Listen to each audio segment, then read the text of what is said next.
Estamos conectados vía Zoom con el doctor César Amaro. Él es investigador principal de Evidenza. Muy buenos días, doctor Amaro. Bienvenido a Diálogo Ciudadano. Muchas gracias, Francisco, por la ocasión y encantado de participar nuevamente con ustedes. El tema de la salud no es un tema aislado, no es un tema independiente de otros aspectos de la vida del ser humano, entre ellos la economía, la pobreza, la educación, en este caso también la inseguridad ciudadana que vivimos en nuestro país. Según el último estudio del Instituto Peruano de Economía, la pobreza urbana ha crecido en 8 regiones del país. Se ha duplicado según este informe que ha presentado el IPE. ¿Qué incidencia tiene el crecimiento de la pobreza en el acceso a los servicios de salud? Bueno, en realidad esto es dramático, ¿no? Porque en nuestro país, cuando uno es pobre o pobre extremo, que es todavía una situación más crítica, no tiene acceso real a una oferta de servicios de salud que debe ser una oferta pública, ¿no? Hablamos de policlínicos bien equipados, hospitales con especialistas a disponibilidad, y cuando llegue el momento de la verdad de recibir una terapia, una receta, pues una farmacia bien abastecida y tecnologías de apoyo al diagnóstico bien organizados y con equipos pues en buen estado, en buenas condiciones, con buen mantenimiento y no malogrados, como lamentablemente a veces esto encontramos en los hospitales y policlínicos públicos, ¿no? Entonces lo normal es que el poblador peruano en general acceda a una oferta escasa, pobre, de mala calidad, incompleta y con poca oportunidad. Y Ujú, eso genera, como hemos conversado en otra ocasión también con ustedes, ujú, el incremento de gasto de bolsillo, ¿no? Y eso también es crítico. Y se añade a eso un tema importante, y creo que también es bueno dialogar al respecto, ujú. la escasez de especialistas. O sea, quizás en Lima no lo sintamos tanto. Ah, He estado revisando un poco las cifras de Lima y en particular de Villa Salvador y el hospital de Villa Salvador, como que aparentemente la brecha de especialistas no es tan alta. Pero ujú. cuando uno mira panorámicamente todo el territorio, encontramos una gran carencia de especialistas a la mano, accesibles a la población. Y, doc- Es, entre y- comillas, normal ajá. que uno no acceda a esa Y oferta, doctor ¿no? Amaru, ¿por qué pasa esa situación en un país con tantas carencias? ¿Por qué nos faltan especialistas cuando uno puede pensar pues que carreras que tienen que ver con servicios de salud no son necesarias, pero a veces pues no hay suficientes centros de formación? ¿Es esa quizás la causa? Bueno, ahí es un tema bastante complejo, ¿no? La causa principalmente es que la formación de médicos, enfermeras, odontólogos, tecnólogos, químicos farmacéuticos, nutricionistas, etcétera, que es un equipo complejo liderado por el médico, Ujú. pues esto es escasa. Y a ello se está añadiendo un elemento más, ¿no? Fruto de la contrarreforma en la universidad peruana a la que hemos asistido lamentablemente en los últimos años, donde el licenciamiento de la SUNEDU a las escuelas y facultades de medicina y de salud en general, Ujú. pues se ha suspendido. Y explico brevemente, perdóname Francisco todo un minuto, pero es Sí, importante sí, esto sí, para la adelante doctor. ciudadanía. Ocurre que como son carreras que cuidan a la persona, tocan a la persona, un cirujano interviene en la persona, un médico diagnostica y receta y trata a una persona, una enfermera administra terapias de manera muy delicada, un odontólogo igual, o sea, tenemos especialidades, como es obvio conocerlo, ¿no? Y eso genera un riesgo, o sea, es importante que ese médico, enfermera, odontólogo, etcétera, esté calificado, sea competente, tenga buenas prácticas, ¿no? Y eso requiere una formación muy seria, muy sólida, que el Perú tiene que exigir. Y por eso es que se había puesto en primer lugar el licenciamiento de las facultades escuelas de medicina y de salud en general, pero lamentablemente con los cambios a la ley universitaria y el nuevo orden de la SUNEDU, eso se ha suspendido. Por tanto, ahora hemos regresado a un riesgo muy alto, donde nuevamente las universidades chicha, que formaban médicos en aulas pues, de cartón, ¿no? De manera remota, virtual, lo cual es absurdo, pues pueden nuevamente amenazarnos con esa oferta de egresados de las universidades, sobre todo particulares, repito, de mala Ujú. calidad, pues para amenazar nuestra vida. Y eso es muy peligroso. Hemos visto en las noticias que cuando el colegio médico, los colegios en general, el MINSA en general, toma exámenes de competencias, lamentablemente la cantidad de jalados de algunas universidades es dramática. Ujú, Y eso habla entonces de que nuestro modelo de solución no está funcionando. Entonces tú preguntabas cuál es la ujú, solución a eso, cuál es la causa. Causa número uno es la cantidad, no hay suficiente cantidad de ujú. especialistas en general. Pero la causa número dos es la calidad, y eso es muy grave decirlo, pero no estamos formando en esa maquinaria llamada Universidad Ujú. Peruana a personas competentes de calidad para cuidarnos como debe de ser. Y los recursos económicos, ¿cómo estamos en eso? Porque está claro, ¿no? Siempre hay esta demanda social, histórica, por ejemplo, para educación, 6% del PBI, pero nunca se habla en esos términos para los temas de salud. ¿Cómo? ¿Hay recursos suficientes? ¿No tenemos recursos? ¿Qué cosa podemos hacer en ese tema? Siempre va a ser, salud tiene si vemos salud en general en Perú o en Inglaterra o en Estados Unidos, ¿no? O en Chile, por lo más cercano, Ujú, siempre va a ser insuficiente el presupuesto. Eso es, entre comillas, normal.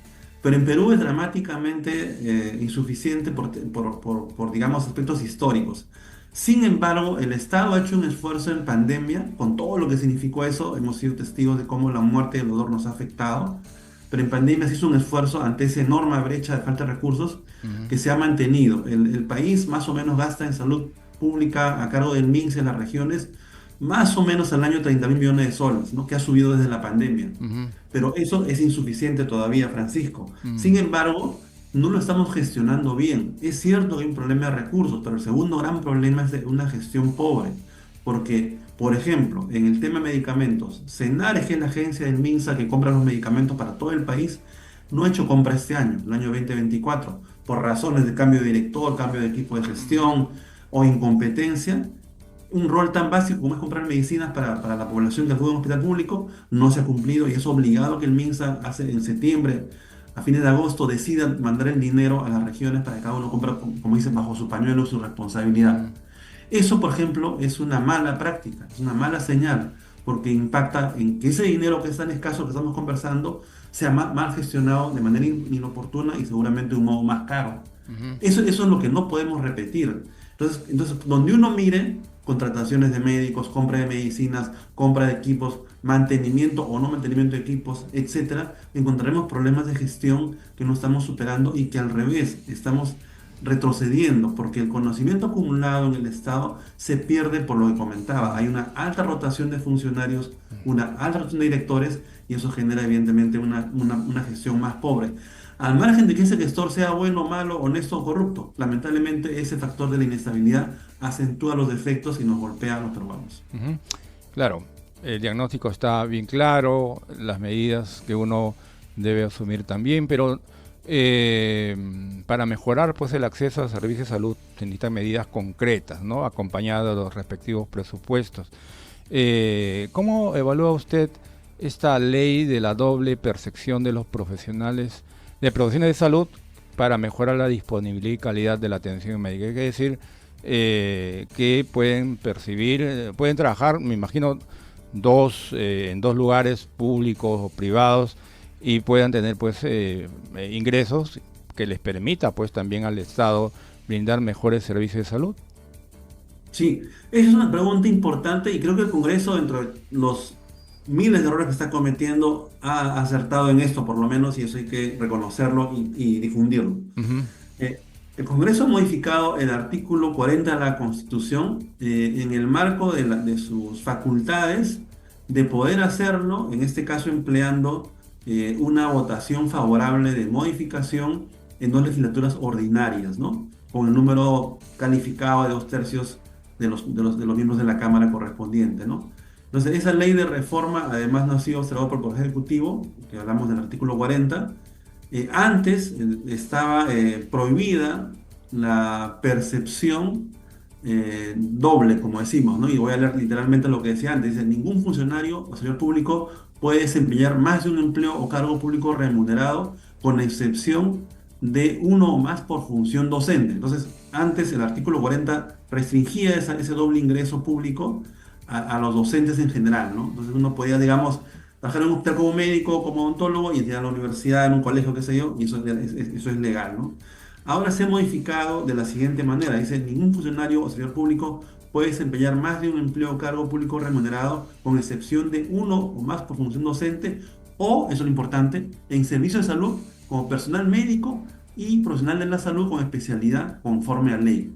Entonces, ¿qué quiere decir esto? Que vamos a disponer en general en las zonas de Lima más populares como Villa El Salvador Ujú, y sobre todo en las regiones más, más golpeadas, ¿no? Como Puno, Loreto, Ucayali, donde lamentablemente la oferta, pues Huancavelica, donde la oferta es muy reducida de especialistas, ujú, donde digamos que si en el Hotel Villa Salvador hay un solo psiquiatra en ese hospital y él puede también colaborar en el Seguro Social o en otro hospital cercano, pues lo va a poder hacer, ¿no? Y eso ujú, pues puede ayudar a que esta brecha que estábamos comentando de falta de especialistas se resuelva, ¿no? Que es un problema nacional también, ¿no? ujú.